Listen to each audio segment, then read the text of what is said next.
This video is a primer on worship sounds. This is IkeGuitar. Let's dive in. What's going on, guys? Today I'm talking about tone building, tone shaping for your worship service. If you're a guitar player in the worship scene, whether that's at your home church or doing some contemporary Christian on the side, maybe some worship camps on the weekends and some summer camps, this is going to be the video for you guys. I'm going to be going through my rig that I use for my worship sounds. I've kind of adapted my worship sounds over the course of my time here in Nashville. I used to be a big pedal board guy, and I still am. I love my pedal board. But doing a lot more fly dates, if you're busy like me, traveling around doing worship gigs and stuff, it can be really a hassle to take your giant land yacht of a worship pedal board out on the road with you. And so I'm going to go through what I build out in a Kemper rig for all my worship sounds and what I may use on a given Sunday. So if you've never seen Rig Manager before, this is what the interface looks like for the Kemper. So if you get a Kemper, you're able to use this.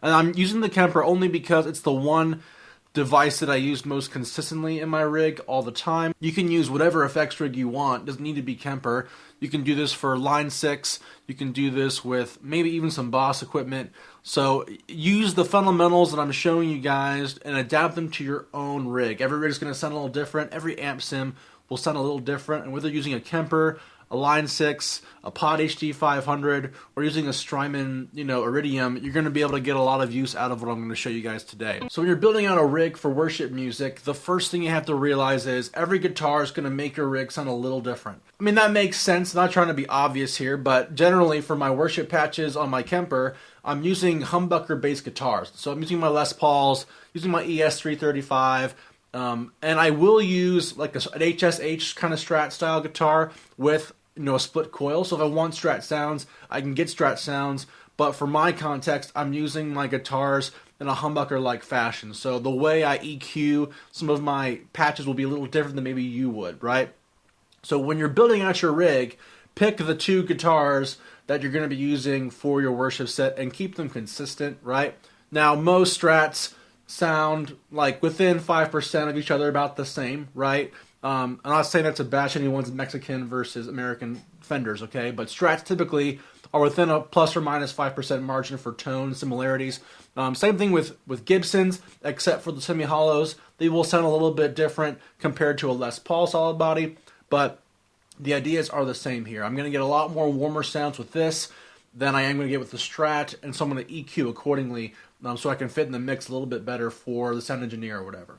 So if we're going into our Kemper here, first off, I'm going to start with an amplifier that is great for like a pedal platform. And what I'm saying by that is, usually the Fender style amps, the Fender style clean amps, are going to be my favorites. So it's things like the Fender Princetons, the Deluxe Reverbs.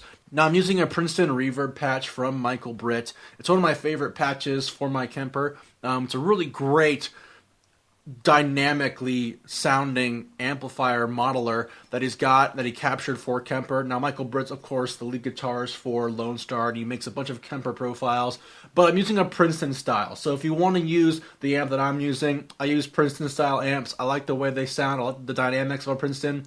But you can get away with a Deluxe Reverb, Vibrolux, whatever clean sounding amp you want. And if you want to get real nasty, you can go into like Chimeland, so like Matchless, AC30. But for my example, and what I use for my worship sounds, I'm going to be using this Princeton style clean sounding amplifier, right?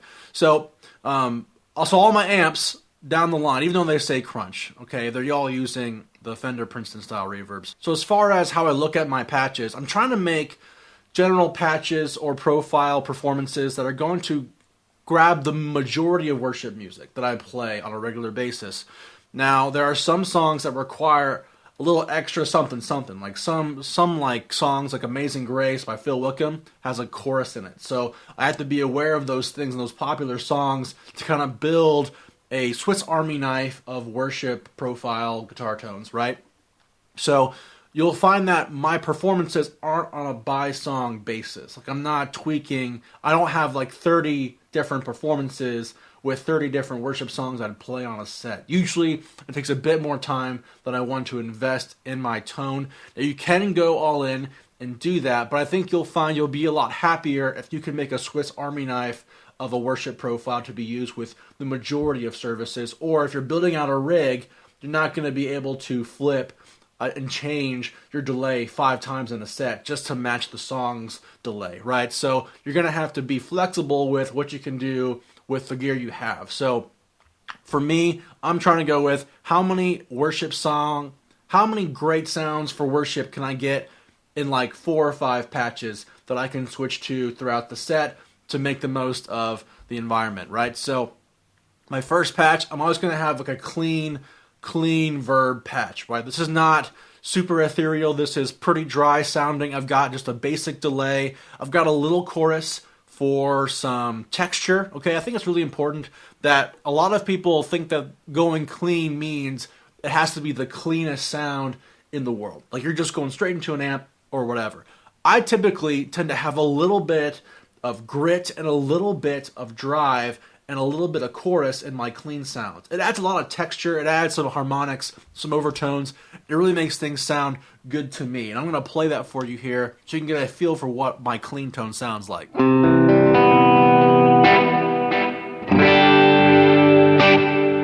So the reverb, I mean, it's a lot of reverb, like comparatively to what we're used to, right? But it is a lot less than where we're going to go for most of our worship music, right? Worship music is like a wet towel of reverb, slapping you in the face every second here. But a simple, like just single delay. And I'll show you my delay here so you can look at it. But it's just a dotted eighth delay, but it's only one delay. So we're not going to get that U2 sound. We're going to have that later, right? But this is just a typical dotted eighth delay. And it has a little bit of chorus in it. That wub you hear is that little bit of chorus.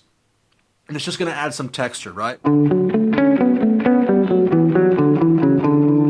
on my middle pickup, by the way, on this guitar. But if I wanted to, if I added in my bass pickup, well, the neck pickup, it gets nice and thick.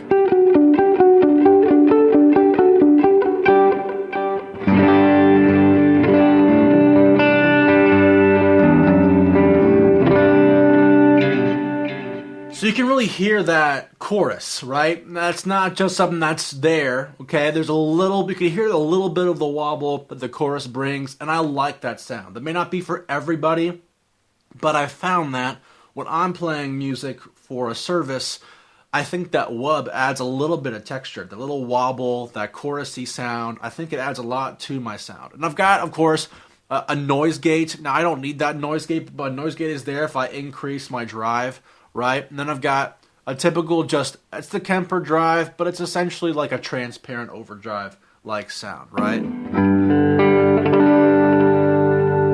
So there's not going to be a lot of tone shaping from this drive, just some dirt, just a little bit of dirt just to get things moving. But that's not overzealous, right? I can work with that drive. That drive's going to sound good. It's going to add a little bit more texture. And if I want to move to my bridge pickup, it's going to add enough texture just to really not quite saturate hardcore, but enough to add some more drive and to make you feel like, yeah, I'm playing in a worship set.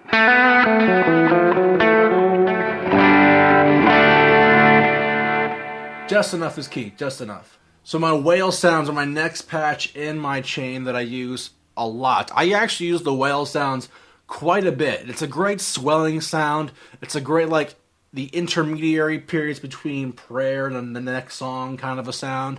It's really meant to build some kind of atmosphere, and I think it's what we're trying to do as worship guitar players. We're trying to build atmospheres, right? And so I've got a lot of really cool things. I've actually got 2 reverbs stacked on top of each other.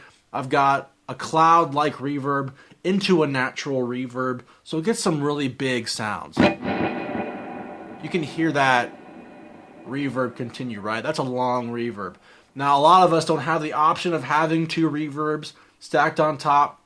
You can get away with a large hall, like a big hall reverb or something like that. I prefer a natural reverb into a cirrus because the cirrus adds that octave effect, and so I get a little bit of that cloudy reverb in my upper registers when I play my higher notes.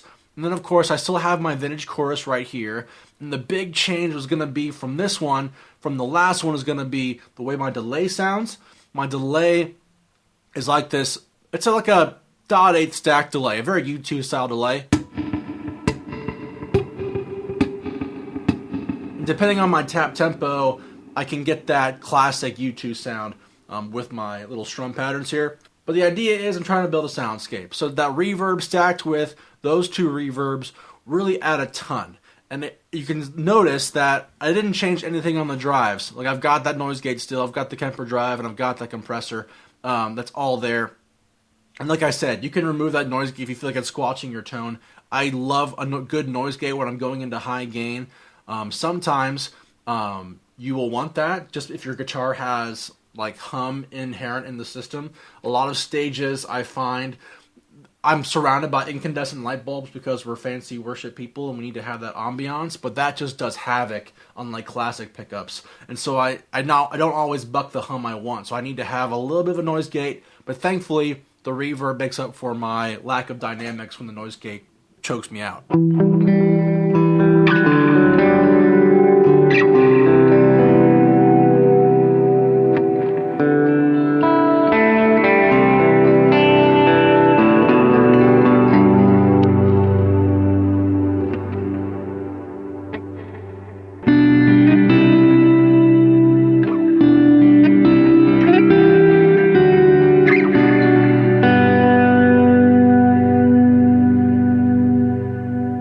So we're going for big sounds here. The fundamentals being the increase in the delay, and then of course big reverbs, key there.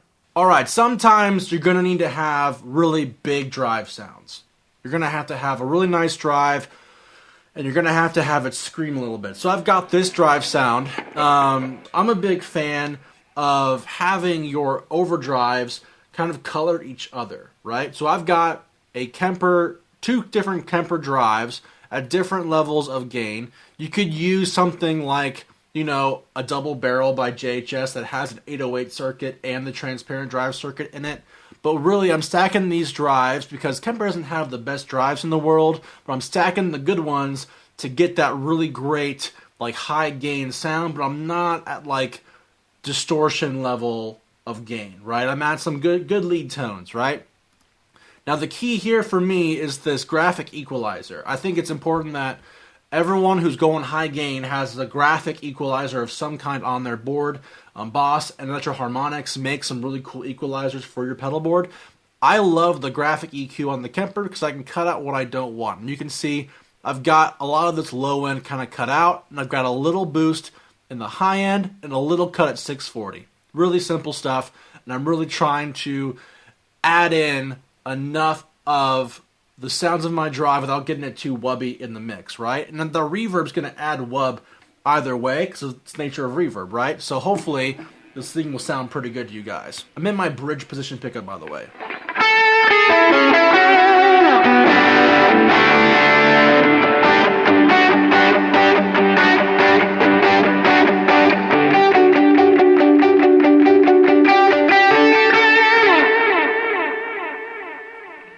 So that's a pretty good drive. It's not like screaming loud, it's not crazy, it's just meant to add in the next layer of sounds if I need to use it, and it's a pretty dry sound, right? I've got that dual delay active on this one.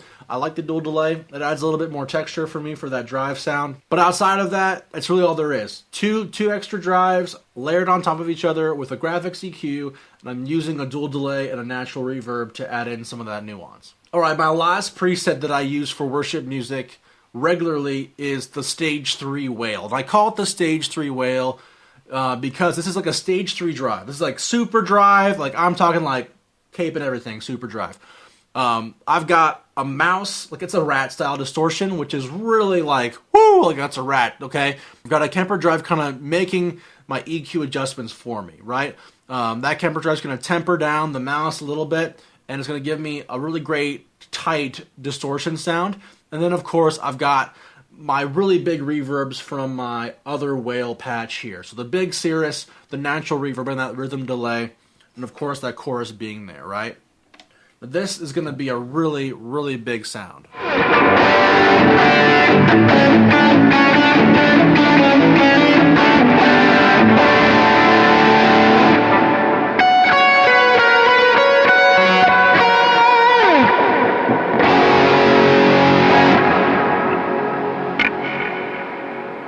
So that's my really big big distortion sound. Like if I'm going crazy on lead, or if I want to make sure someone hears my lead line, I'm going to be using this patch for that.